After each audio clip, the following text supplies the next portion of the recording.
Vamos a iniciar la discusión 9. Estamos en la semana 10. Somos el grupo 41 de discusión de la física 3. Vamos a iniciar la unidad de corriente eléctrica y circuitos eléctricos. En esta unidad vamos a estudiar en forma microscópica cómo es que circula la corriente, cuál es la carga que se mueve, por qué se mueve, y después vamos a ir a la parte macroscópica de los circuitos eléctricos. Para la complejidad de los circuitos eléctricos en física 3, pues digamos, una meta, un nivel que es de 2 mallas. Ya van a entender ustedes que es una malla, pero está definido el circuito, o sea, no son circuitos complicados, sino que suficiente que tengan la complejidad para que pueda ser entendido lo que estemos explicando.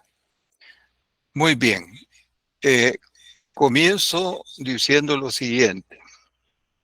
Fíjense de que el fenómeno eléctrico, todos aquellos fenómenos en la naturaleza relacionados con la corriente eléctrica, se debe al movimiento de una carga. De las dos que hemos estudiado el protón y hemos estudiado el electrón. Sabemos que las dos partículas se encuentran en el átomo. El protón formando el núcleo y el electrón orbitando alrededor del núcleo. O sea, la partícula electrón, signo negativo, orbita alrededor del núcleo.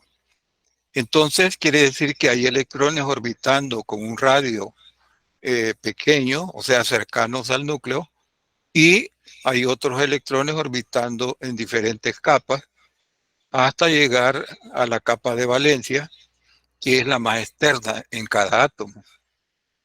Muy bien. Decíamos, todos los fenómenos eléctricos que ocurren en la naturaleza se deben al movimiento de la carga eléctrica de los electrones. Vamos a dejar sentado eso de que cuando hablemos de corriente eléctrica, estamos hablando del movimiento de los electrones a través de un material conductor. ¿Quién impulsa? ¿Quién mueve? ¿Quién aplica la fuerza? Todo eso ya lo vamos a explicar. Bien, entonces, si nosotros tenemos electrones fluyendo a través de un material conductor, a eso se le llama corriente eléctrica. En el estudio que hemos hecho en las unidades anteriores hemos hablado de carga en reposo, pero ahora viene que vamos a hablar de carga en movimiento.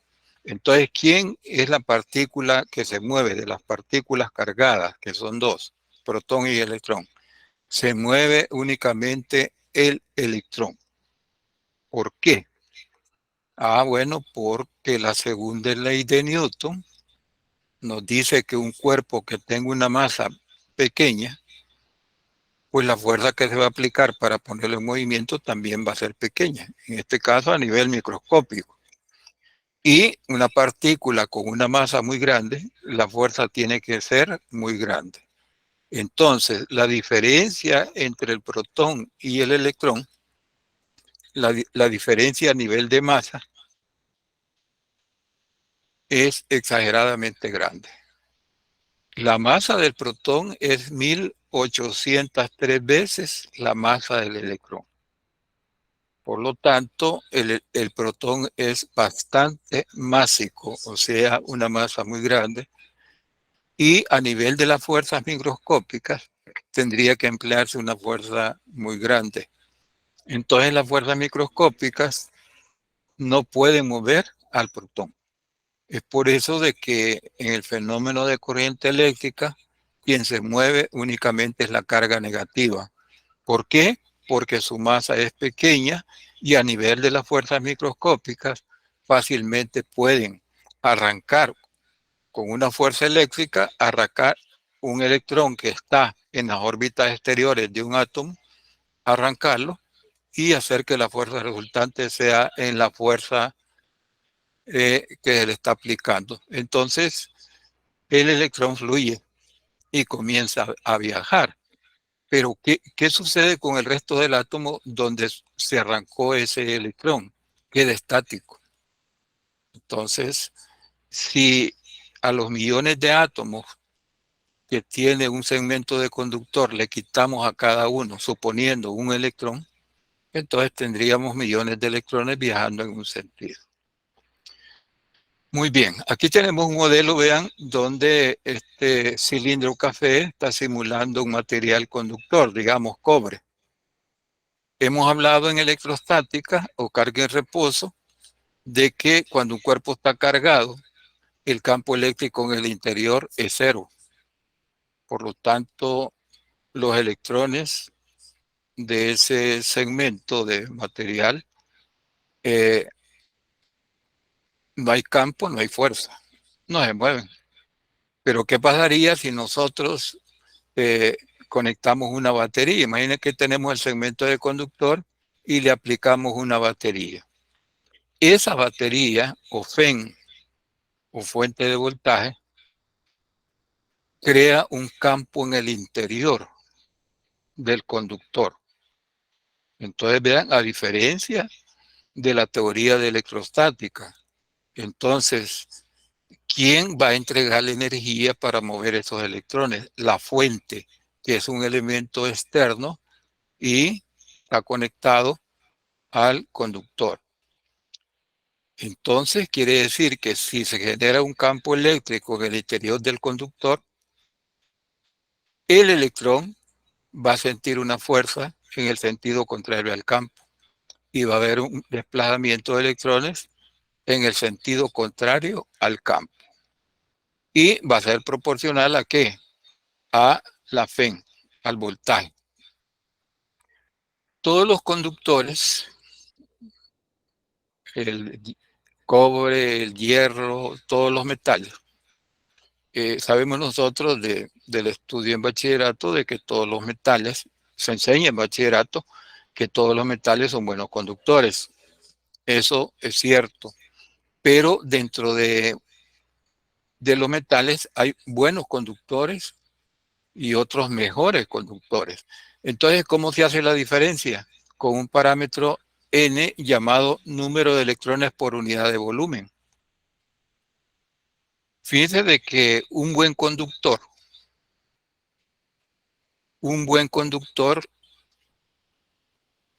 por ejemplo el cobre, anda con un número de electrones por unidad cúbica, por metro cúbico, de 8.46 por 10 a la 28 electrones por metro cúbico.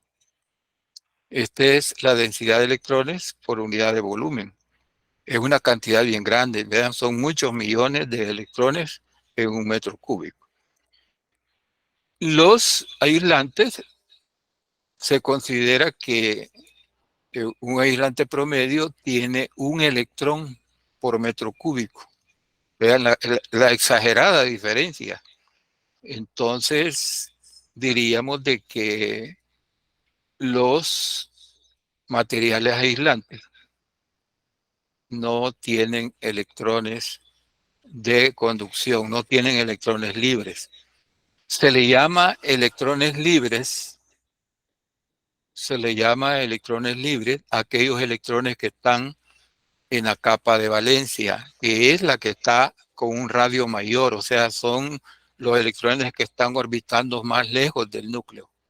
Por lo tanto, la fuerza centrípeta es pequeña y la fuerza eléctrica que hay que aplicar para romper ese equilibrio y poner el electrón, quitarlo del átomo y ponerlo a fluir en una dirección dentro del conductor, eso, vean ustedes, quién lo aplica. La batería crea un campo, el campo una fuerza, y esa fuerza eléctrica es la que pone y mantiene en movimiento al electrón. Ese es el fenómeno de corriente eléctrica. Muy bien. Eh, Estamos viendo la teoría de la corriente eléctrica a nivel microscópico. Entonces, en los libros podemos encontrar la tabla del número de electrones por unidad de volumen. Los conductores van a tener un número bastante alto y los dieléctricos aislantes, pues todos los recogemos en una sola definición diciendo que son cero los electrones libres, son aquellos que pueden fluir porque están en la capa de valencia. Entonces hay una diferencia exagerada. Muy bien. Eh, Obtengamos algunas fórmulas a nivel microscópico para la corriente eléctrica. Para un instante dado, ¿cuánta carga está pasando a través de este material conductor?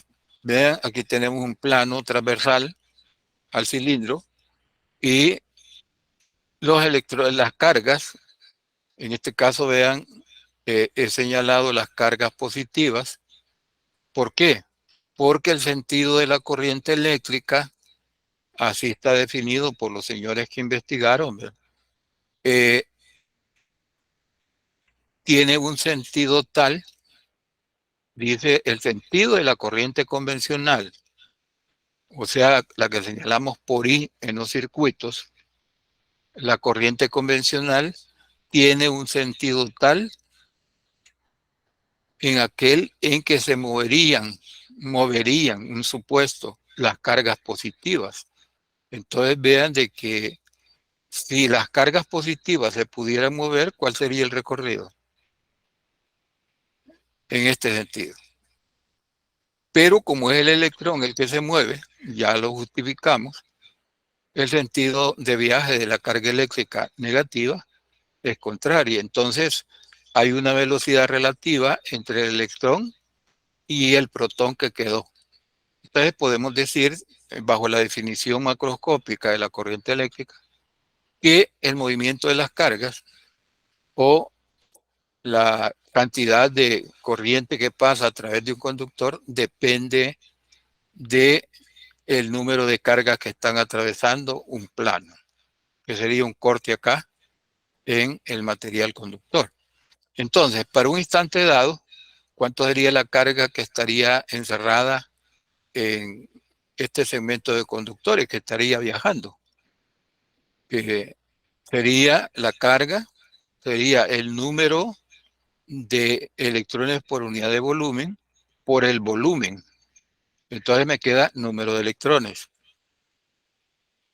Multiplicando el número de electrones por la carga de un electrón, entonces me queda la ecuación de la carga eléctrica en función del tiempo. A mayor tiempo, a través de esta sección, va a pasar una cantidad de carga mayor. A mayor velocidad va a pasar una carga mayor. Entonces, pero sabemos que la corriente eléctrica es la derivada de la carga con respecto al tiempo. Si derivamos esta expresión, solo aparece el tiempo y nos queda que la expresión microscópica para la corriente eléctrica es esta. La corriente eléctrica depende del material, número de electrones por unidad de volumen. Depende del área transversal del conductor. Si ponemos conductores más grandes, la corriente va a ser mayor y que puede pasar a través de ese conductor. Y la velocidad de la partícula, vamos a ver que también incrementa. Y esta es la carga que se mantiene constante. Un parámetro importante a nivel microscópico es la densidad de corriente, J. ¿A qué es igual la densidad de corriente? A la corriente sobre el área. ¿Cuál es el área? El área transversal. Si hacemos un corte, estaríamos simulando este gráfico. Entonces, la densidad de corriente es amperios sobre metro cuadrado.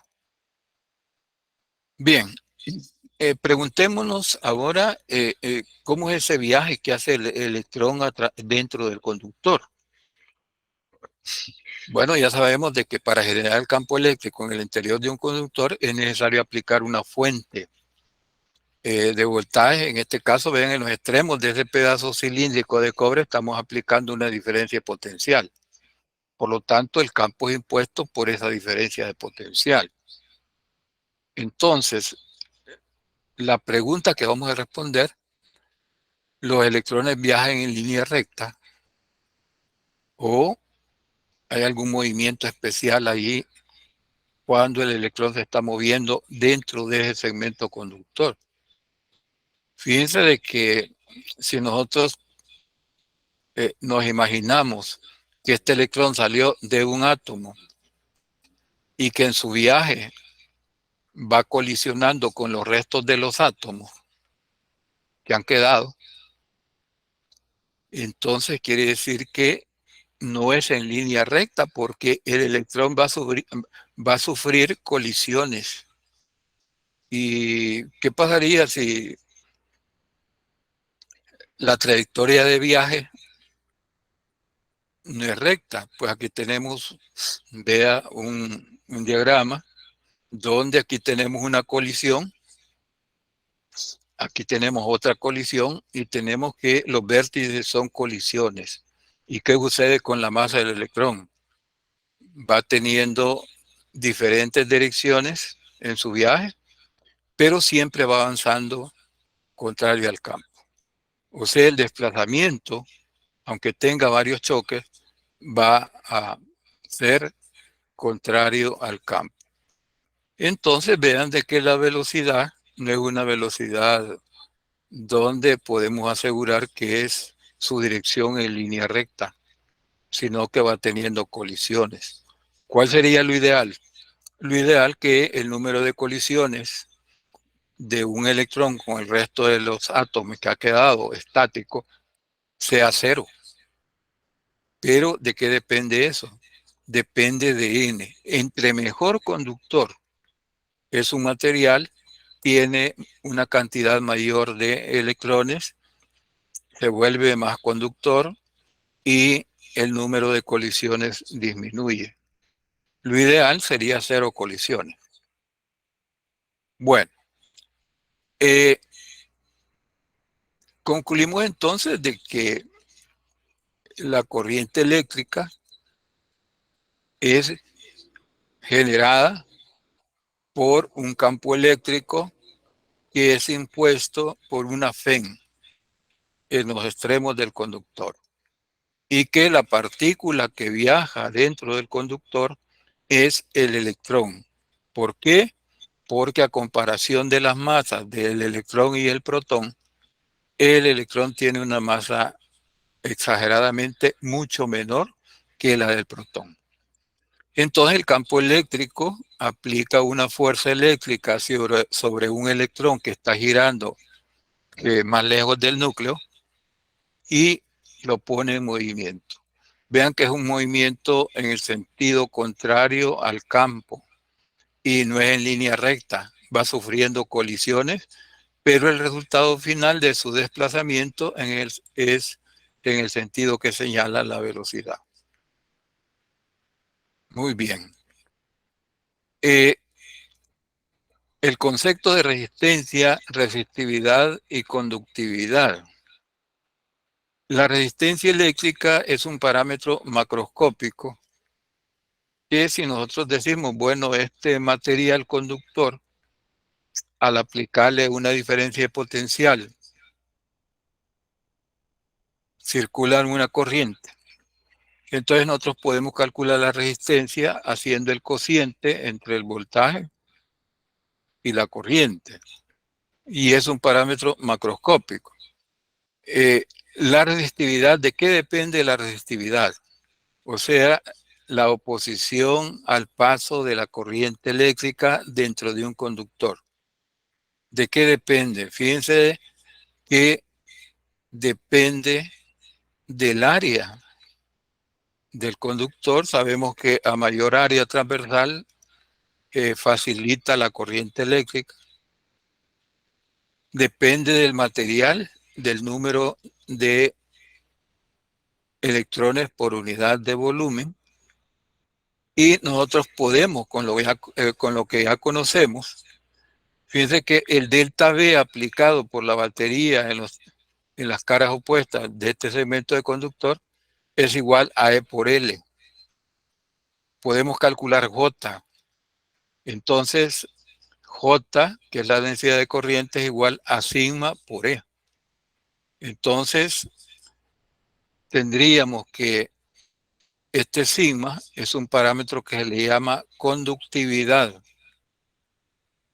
y a la resistividad se representa por ρ. Uno es el inverso del otro. Si conozco la conductividad y hago el inverso de esa cantidad, estoy calculando la resistividad. Prácticamente estos dos, uno es el inverso del otro. Aquí tenemos en los libros, aparecen tablas de resistividad. Pueden ver ustedes que la resistividad, ohmios por metro. Ohmio es la unidad de resistencia eléctrica, que es la oposición al paso de la corriente. Y nos dan diferentes valores. Fíjese que la resistividad, por ejemplo, de la plata comparada con la del cobre, el cobre tiene una mayor resistividad. El oro, vean, tiene una resistividad mayor.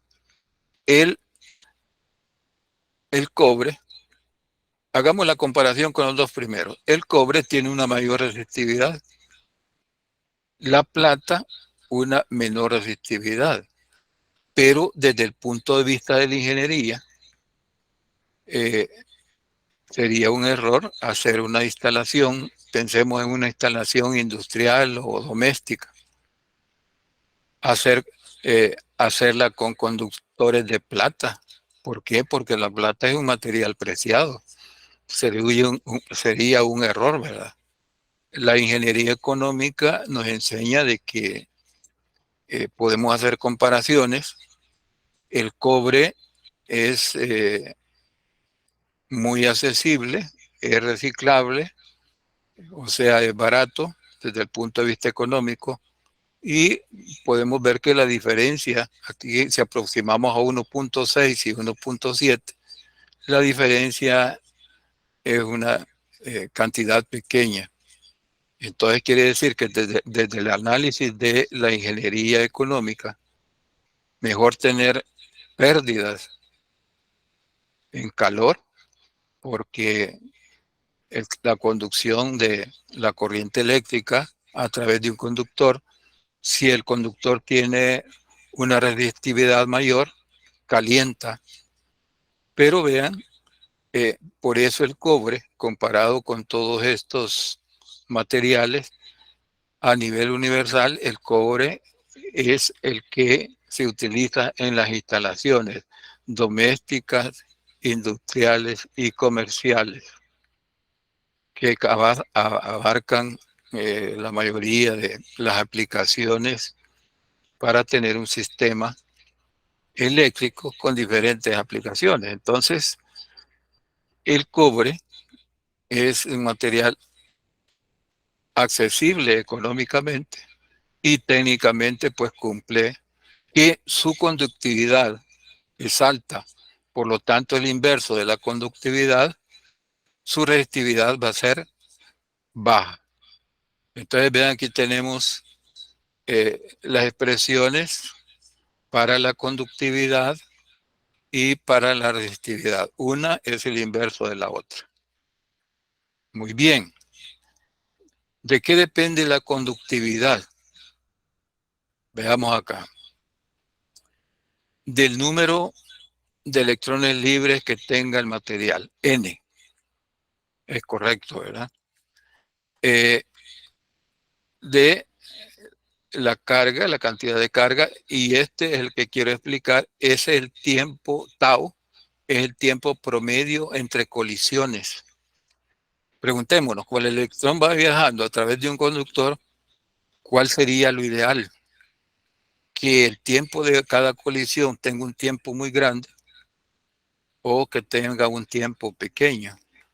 Entonces, ese es el tiempo promedio de duración de las colisiones. Y aquí tenemos la masa del electrón. Muy bien, ¿cuál sería lo ideal en cuanto a las colisiones? Que el tiempo no fuera grande, sino que pequeño. Bien, el modelo de conducción eléctrica a nivel microscópico.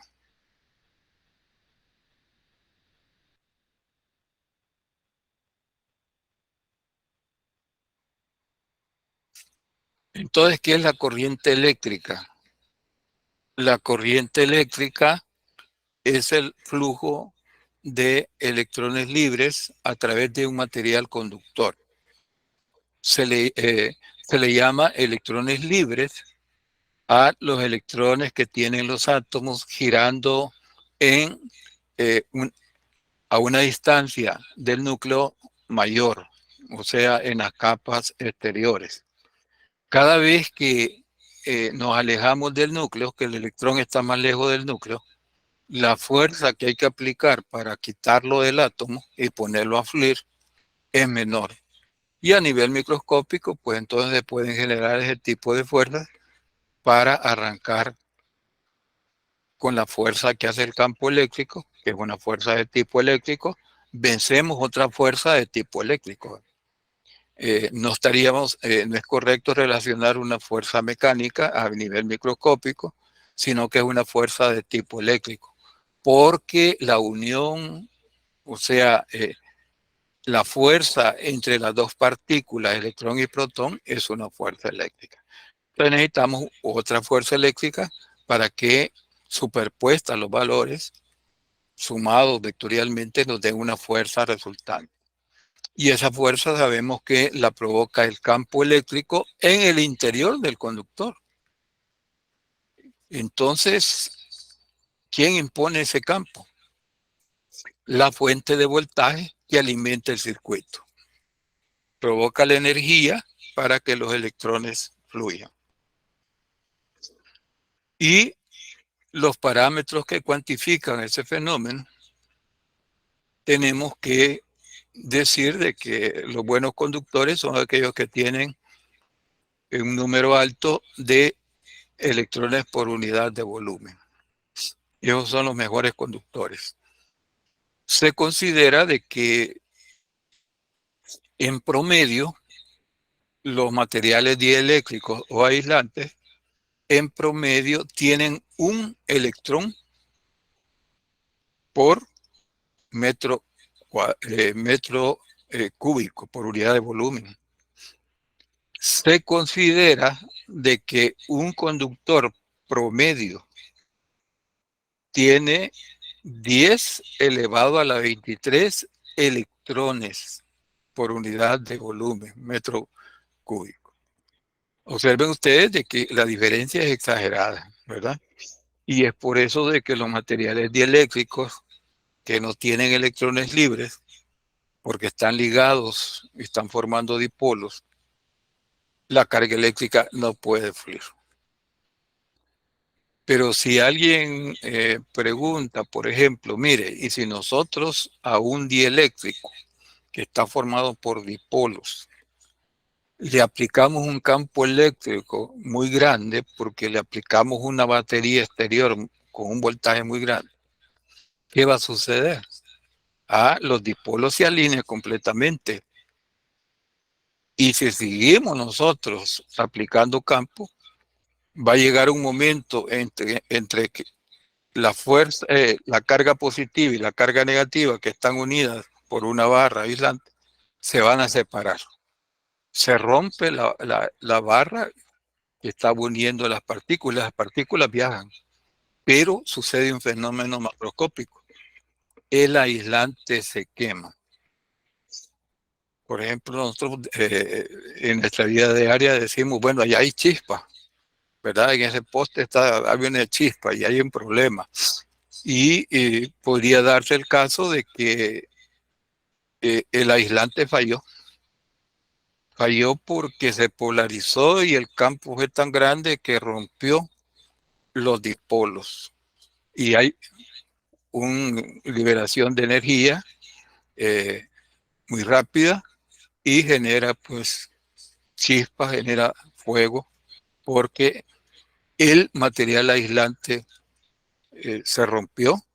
El lenguaje técnico dice se perforó el aislante y ya no es recuperable, porque se quemó, pasa a ser otra sustancia. Muy bien, entonces esto nos dice de que debemos tener claro en nuestra mente dos situaciones. Si tenemos un pedazo de cobre que es buen conductor, lo cargamos, o sea que llevamos electrones y los depositamos, la carga se deposita en la superficie. No hay campo en el interior, pero sí en el exterior del material. La carga se deposita en la superficie. Electrostática. Ahora, en el caso de electrodinámica, que es equivalente a decirles corriente eléctrica, la carga se mueve. Ah, pero me han dicho,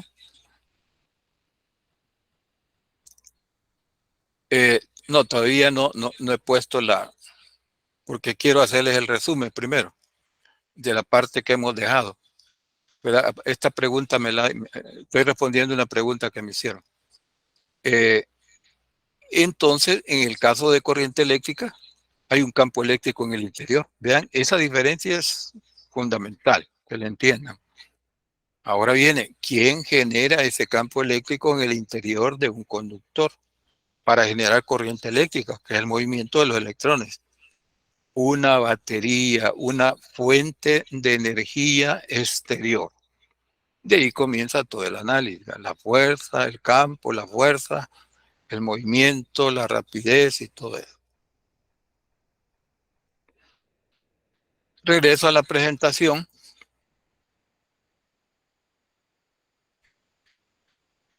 y eh, hay dos tipos de materiales en la naturaleza que nosotros debemos de conocer, que le llama materiales ómicos y materiales no ómicos. El ohmio es la unidad de resistencia eléctrica. Entonces, ¿cuáles son los elementos que le podemos llamar ósmico? Sería un elemento, imagínense un pedazo de conductor que al ir aumentando la diferencia de potenciales de la batería, ¿qué va a suceder con la corriente? Va a aumentar en una forma directamente proporcional. ¿Por qué? Porque vean que esta línea recta parte del origen. Entonces, delta V, que es el voltaje, entre la corriente, debe ser una constante. A ese cociente se le llama resistencia eléctrica. La resistencia eléctrica es un parámetro constante del material porque es una propiedad física, depende de N. Entonces, N se mantiene constante, ¿verdad? Y R se mantiene constante. ¿Cómo calculamos entonces la resistencia eléctrica? Voltaje aplicado sobre la corriente que pasa por el elemento, la resistencia eléctrica. Sus unidades es el ohm. Entonces, a esta formulita, para todos aquellos materiales que se comportan con una relación directamente proporcional, a esto se le llama materiales óhmicos, porque a esta curva nos define la ley de Ohm. La ley de Ohm, ¿quién es Ohm? Ohm fue es el apellido de un investigador que estudió a los materiales, a los diferentes materiales e hizo la clasificación. Pero hay que aclarar, la ley de Ohm no es una ley general de la física del electromagnetismo. Eh, el área de electromagnetismo se refiere al área de electricidad, es otra forma de decirlo. Los fenómenos que ocurren en la naturaleza de tipo eléctrico son fenómenos electromagnéticos. Muy bien, que queda claro también diciendo son los fenómenos eléctricos. Ahora, ¿cuáles son los materiales no ósmicos? Aquellos que al ir aumentando el voltaje, la corriente no tiene, la relación entre voltaje y corriente no tiene una proporcionalidad directa, sino que es una curva. Puede ser de esta forma, si es cualquier curva, otra forma de curva. Puede ser eh, otra forma diferente a esta, pero entonces si es curva, si no es una línea recta, es un material no ósmico. ¿Qué quiere decir esto? Que la resistencia va cambiando dependiendo del voltaje que le aplicamos. Pero vean que aquí no, ¿verdad? Perdón, la resistencia eléctrica, aquí si nosotros aumentamos el voltaje y aumentamos la corriente, como son proporcionales, R es una constante, el resultado del cociente es una constante. Material ósmico. Material no ósmico. Si al aumentar el voltaje, la corriente tendría que aumentar, pero en una forma lineal. Si no aumenta linealmente y nos da una curva, a ese material se le clasifica como un material no ósmico. Decirles de que entre los materiales no ósmicos, o sea, los que la relación entre voltaje y corriente no es una constante, son materiales que también tienen una aplicación, pero una aplicación muy particular. Por ejemplo, sensores en los focos de luz que ya están en obsolescencia, que son los focos de filamento. Ahí la relación entre voltaje y corriente no es lineal. Entonces son materiales no ósmicos.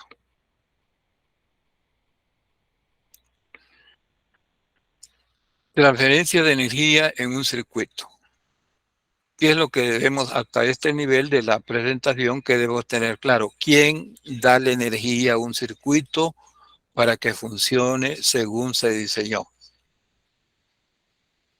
La fuente de voltaje y la FEN. Sabemos que la FEN es todo dispositivo que puede generar una diferencia de potencial.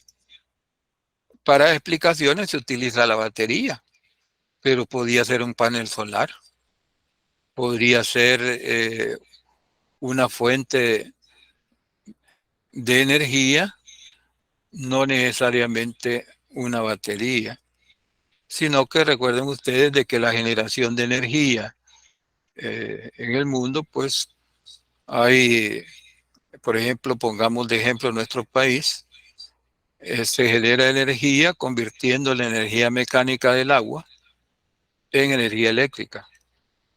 También convirtiendo la energía, el calor del subsuelo. Hay algunas regiones donde hay calor acumulado en el subsuelo, convirtiendo el calor en energía eléctrica. Los generadores eólicos, la fuerza del viento en corriente eléctrica. Entonces, hay varias fuentes de energía que se puede generar una diferencia de potencial a través de ellas, pero la más representativa es la batería.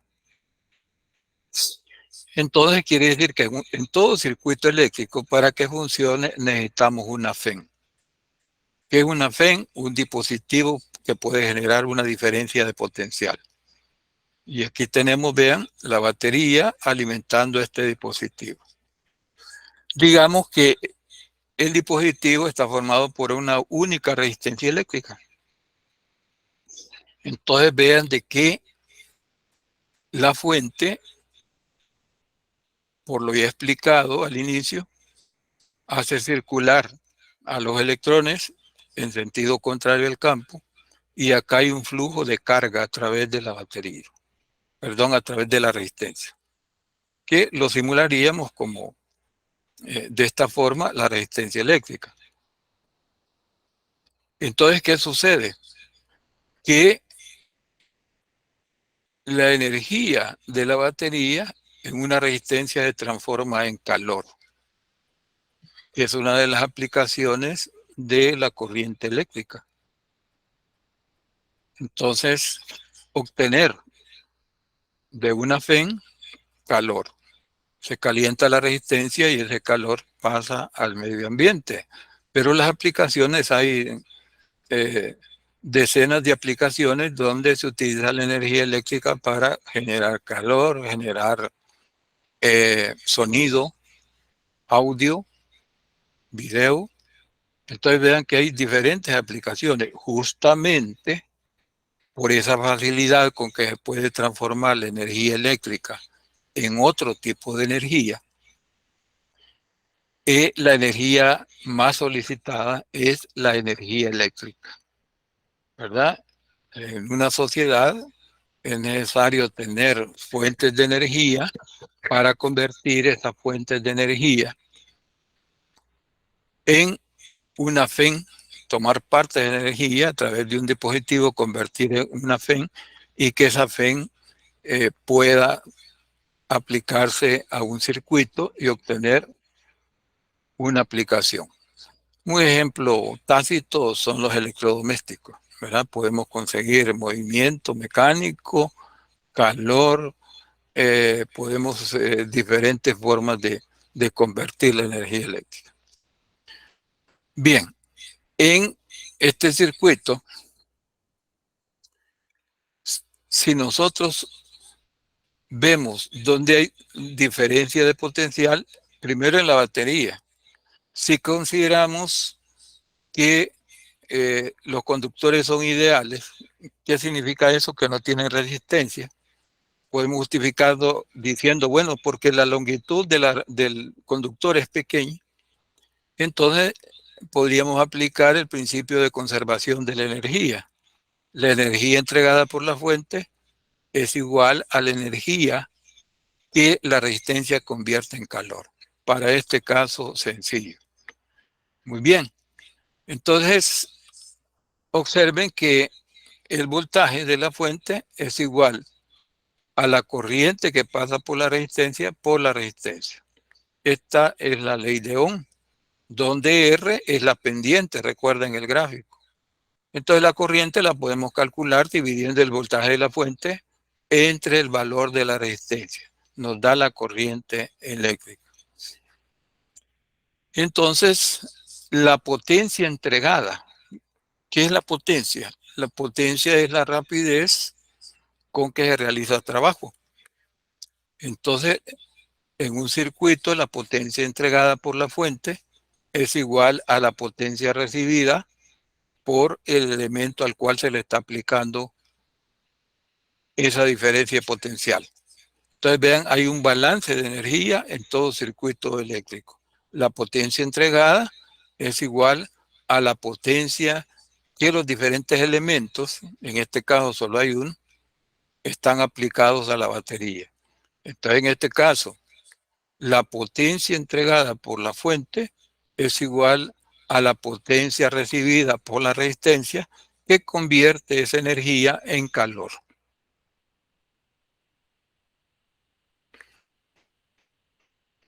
Fuerza electromotriz.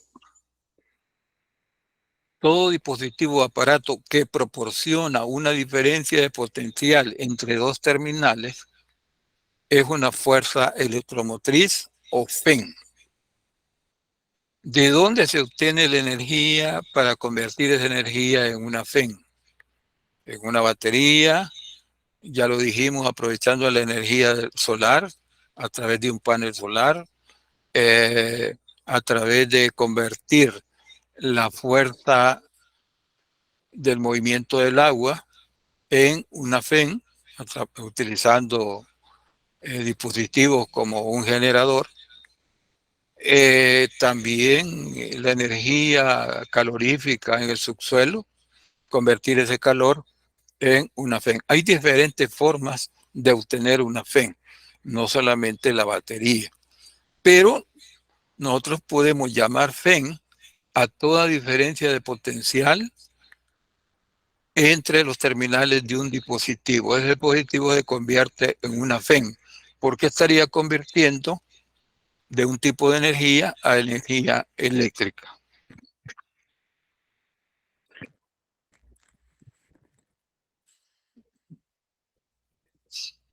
Muy bien. El símbolo de la FEN Vea, es el símbolo de una batería. En el análisis circuital que vamos a nosotros iniciar en el estudio de los circuitos eléctricos, vamos a considerar primero las FEN ideales. ¿Cuándo una FEN se considera ideal? Cuando independientemente de la corriente que le demandemos, el voltaje en los terminales de la FEN se mantiene constante. Sabemos que en forma real no es así. ¿Por qué?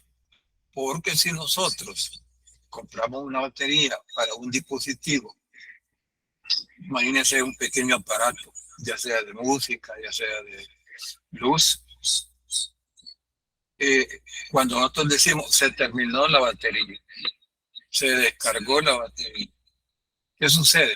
Que el voltaje va disminuyendo y llega a un nivel, el voltaje, que ya no es capaz de impulsar una corriente a través del circuito.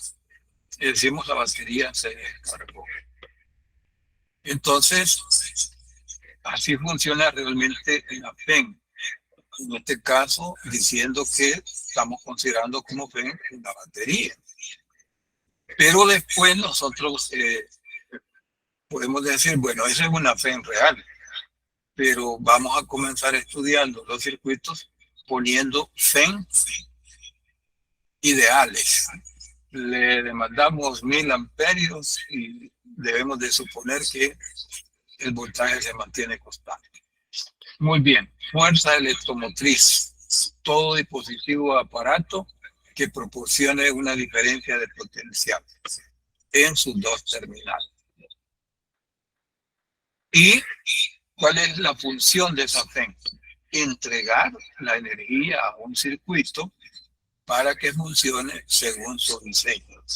Por ejemplo, podemos utilizar energía eléctrica, una FEN, con un circuito para generar calor, otro para generar luz.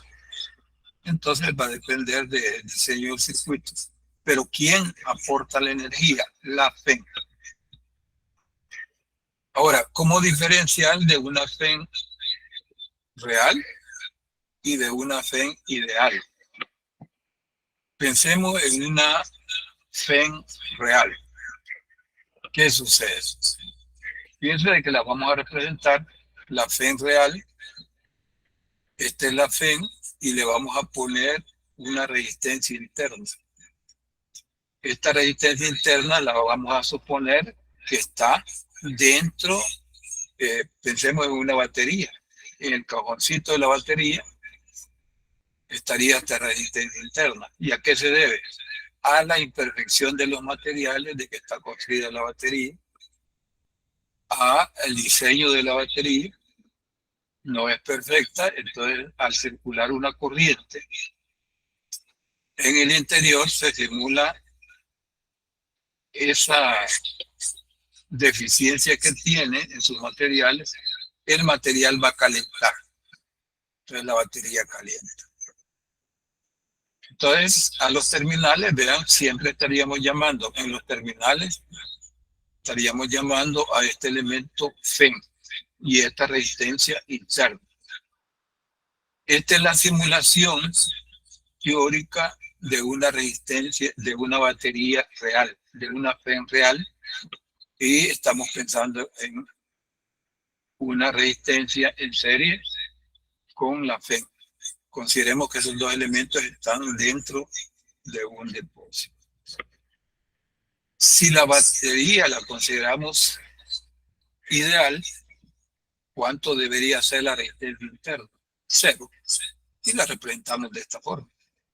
Vean si no nos dicen, si no se encierra en un rectángulo y se pone en el interior del rectángulo una resistencia, tal como tenemos este gráfico, esta sería una FEN real, perdón, una FEN ideal. ¿Por qué? Porque no tiene resistencia interna. Y esta una FEN real. ¿Por qué? Porque tiene resistencia interna. ¿Qué sucede si esta FEN real la conectamos a un circuito? Lo más sencillo posible, ¿no? A una resistencia. Entonces la corriente impulsada por la FEN va a pasar por la resistencia interna, se genera calor, calienta a todos los materiales que están dentro, ese calor pasa al medio ambiente y es energía perdida. La corriente sigue y pasa por el elemento resistivo y genera calor. Quiere decir que la energía entregada por la FEN se gasta en el calor generado por la resistencia interna, calienta a la misma FEN, y el calor generado por la resistencia externa. O sea, calor generado en R y calor generado en R minúscula es igual a la energía que está entregando la FEN. Si queremos calcular la corriente en este circuito, vean de que en el denominador aparece la resistencia interna de la batería. Estamos calculando entonces la corriente considerando que la FEN es real. Entonces, como está en el denominador, a mayor R, vean, la corriente va a ser menor. Limita la corriente. Y ya hablando, ¿cuál sería la diferencia? Fíjense que refirámonos a un ejemplo. En las baterías para los dispositivos pequeños hay diferentes baterías con diferente calidad. ¿Y de qué depende? De los materiales que han construido la FEN. ¿De qué depende? De la cantidad de electrones libres que tienen esos materiales. Por ejemplo, las placas en una batería. Acá en El Salvador y en otros países reciclan las baterías. ¿Qué sucede eso? Que funden los materiales de las placas y los vuelven a utilizar. Que es diferente a que le pongan material nuevo con muchos electrones libres. Entonces quiere decir que la batería reciclada, construida en forma de, utilizando la actividad de reciclar, es de menos calidad de una batería donde han utilizado materiales nuevos. Hay una diferencia en el costo y implica eso.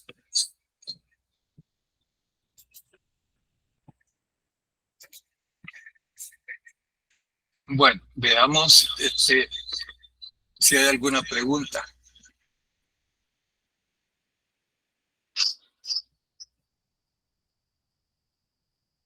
Por mi parte, todo claro, ingeniero. Acá hay muchas inquietudes porque esto prácticamente nos está hablando de la realidad que nos rodea.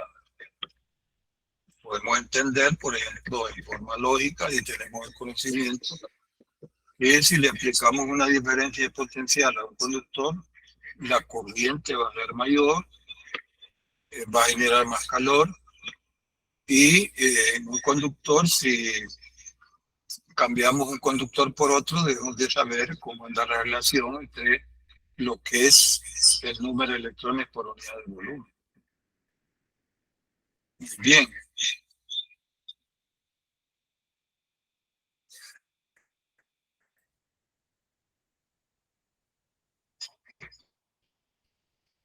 Bien, vamos a las preguntas. Primero tenemos una pregunta.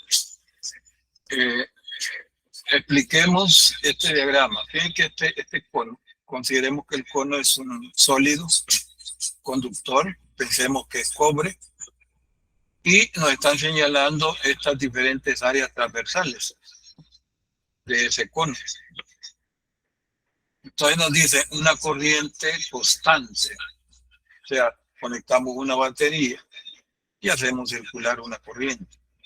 Una corriente constante fluye por un conductor cónico, como se ve en la figura. Vean, conductor, el material es conductor. La superficie de extremas, S1, es esta cara, y la cara 2,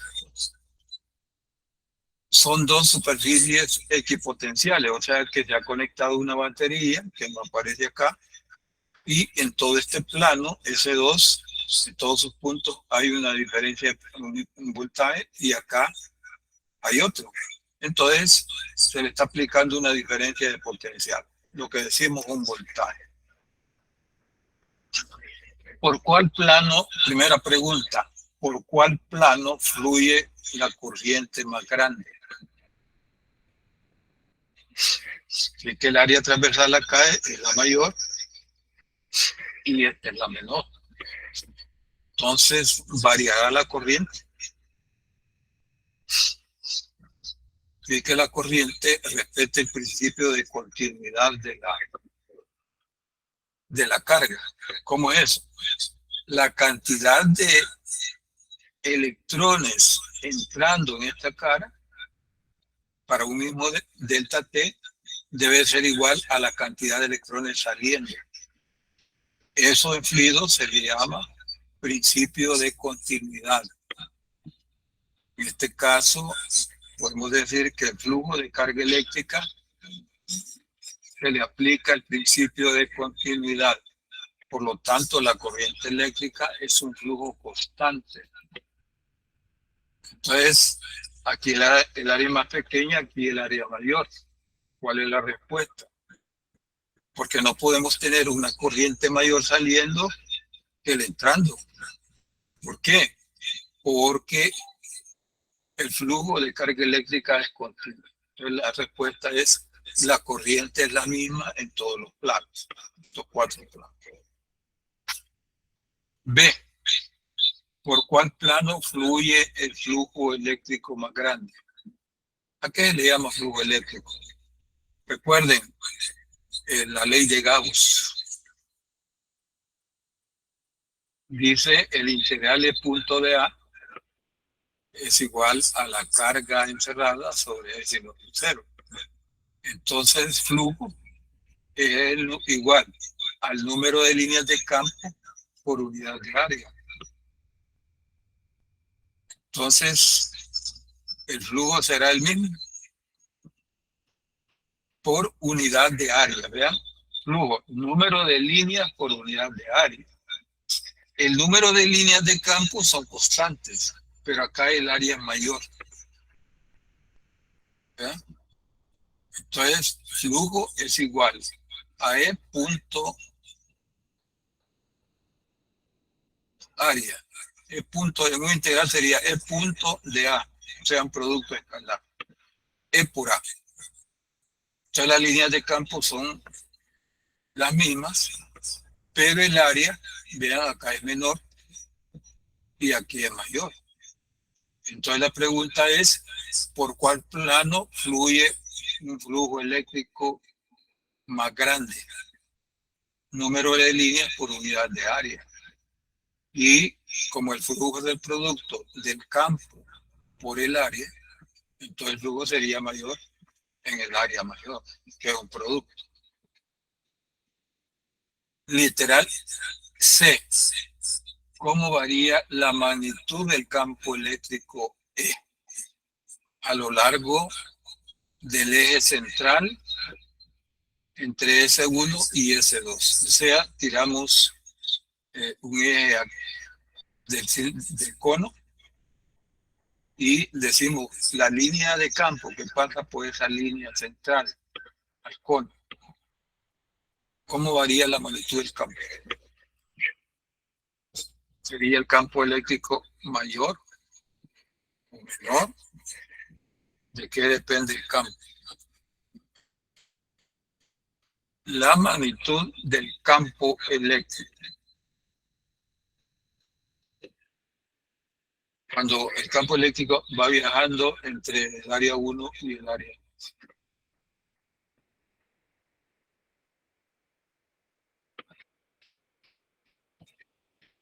Fíjense de que hemos representado en las discusiones, cuando hablábamos de campo eléctrico, que para decir que la densidad del campo eléctrico, que la magnitud del campo eléctrico es mayor cuando las líneas de campo están concentradas, están más cerca.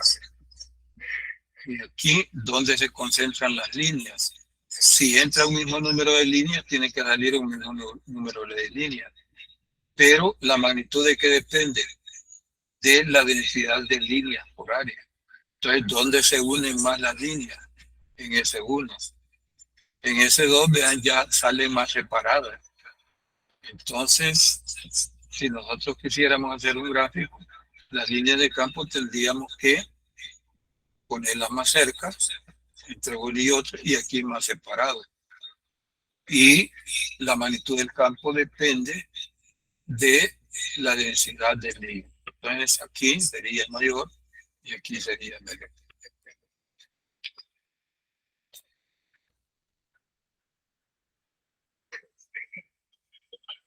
Bien, problema 2. ¿Cuánto tiempo les toma a los electrones pasar desde la batería de un automóvil hasta el motor de arranque? Todos los automóviles tienen pues, la batería, que es el elemento que entrega la FEN para que funcione la parte eléctrica, y el motor de arranque es un pequeño dispositivo que le da vuelta al motor en el arranque. Al inicio el motor comienza a moverse. Es otro dispositivo eléctrico, considerémoslo así. Pero nos piden, ya vean, una cantidad microscópica. ¿Cuánto tiempo le toma a los electrones pasar desde la batería del automóvil hasta el motor de arranque? Y nos dicen de que la corriente que demanda un automóvil para arrancar es 115 amperios, pero en un tiempo relativamente corto. Y dice que demanda 115 amperios y que los electrones viajan por un alambre de cobre de área 31.2 milímetros cuadrados, de área transversal. Y una longitud, vean, menos de 1 metro, 85.5 centímetros. Están cerca ahí la batería y el motor de arranque.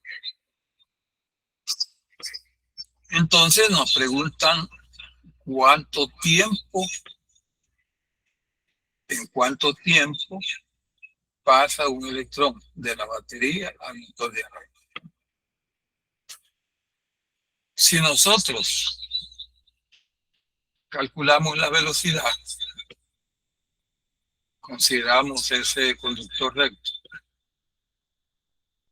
entonces la distancia recorrida, que sería 85.5 centímetros, sería velocidad por tiempo.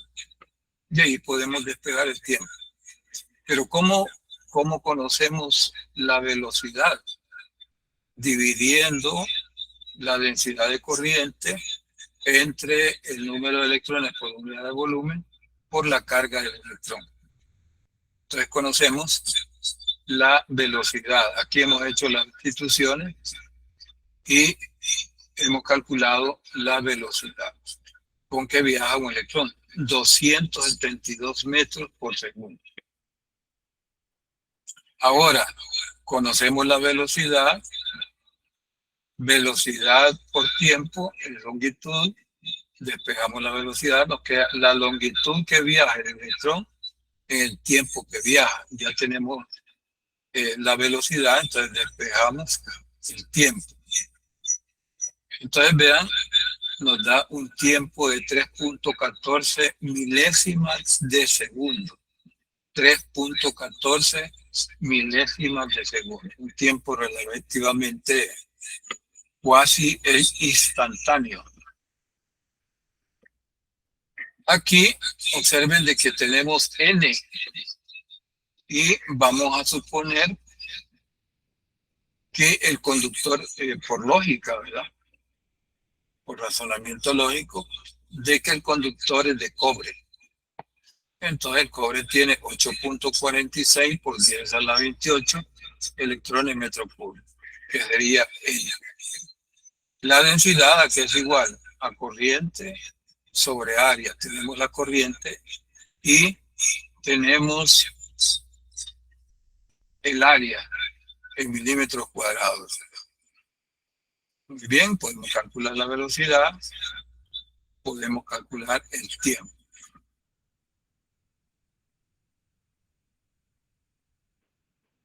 Un dispositivo electrónico hipotético. O sea, estamos imaginando. En un dispositivo electrónico hipotético, la diferencia potencial delta V en voltios, medida en tres terminales, se relaciona con la corriente I en miliamperios, con esta fórmula.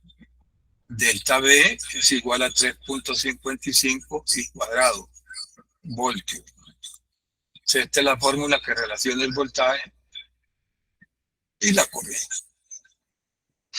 Determine la resistencia cuando la corriente es 2.40 miliamperios. Aquí tengo I cuadrado. Si yo paso dividiendo un I, me queda de esta forma. Ya no aparece el cuadrado, sería 3.55. Pero este cociente, ¿qué es? Es la resistencia eléctrica. Entonces aquí tenemos ya la resistencia eléctrica. ¿A qué valor de la corriente la resistencia es igual a 16 ohmios? Entonces ponemos 16, vean, esta es la resistencia, y despejamos fácilmente.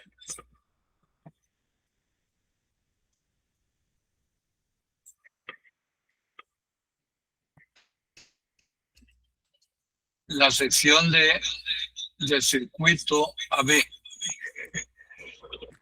O sea, si tenemos una resistencia, tenemos una caja donde hay elementos eléctricos. Entonces nos dicen que esta es la parte de un circuito. La sección del circuito AB absorbe 53 watts. Entre el punto A y B absorbe 53 watts de potencia. Cuando una corriente pasa de 1.20 amperios, tenemos la corriente, tenemos la potencia que gastan estos dos elementos. Entonces dice, halle o encuentre la diferencia de potencial entre A y B. Bien, un principio básico, a la potencia recibida por este segmento de circuito entre A y B es igual a la potencia en la resistencia, que es I cuadrado R, más la potencia en C, que es el dispositivo. Muy bien, entonces la potencia en la resistencia la calculamos, conocemos la corriente y la calculamos. Entonces, ¿cuál sería la potencia calculada de otra forma? Sería el voltaje AB por la corriente que pasa, ¿verdad? También lo podemos hacer como la potencia en R más la potencia demandada por C. Bien, el voltaje entre los terminales, ya conociendo la potencia es V por I. Entonces, potencia es V por I. Si la dividimos, la potencia que es V por I entre I, que nos queda el voltaje. Entonces, la corriente la conocemos y podemos calcular la diferencia potencial entre los puntos A y B. Literal B. Si el elemento C no tiene una resistencia interna, vean, nos dice que en C es una FEM, que tenemos el símbolo, y no tiene una resistencia interna, quiere decir que es una FEM ideal. Cero resistencia interna. ¿Cuál es su FEM? Entonces el voltaje entre los terminales AB es igual a la suma del voltaje en la resistencia más C. Entonces despejamos la FEM. La FEM sería igual a el voltaje entre A y B menos el voltaje en la resistencia, que sería I por R. Y nos da que el valor de la FEN es 21.37.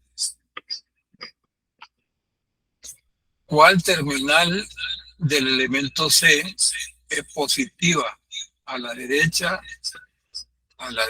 que B o a la izquierda?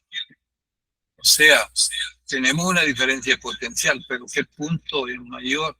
¿Qué voltaje? ¿Qué punto es mayor el voltaje? Fíjense de que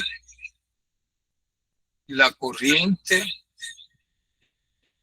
se simboliza, el sentido de la corriente eléctrica macroscópica en un circuito, se simboliza en el sentido en que se moverían los protones, la carga positiva. Entonces quiere decir que el voltaje va a ser mayor en A para que pueda impulsar una corriente en este sentido, ¿verdad? De un potencial mayor a un potencial menor. Entonces el lado izquierdo es mayor el voltaje que en el lado derecho.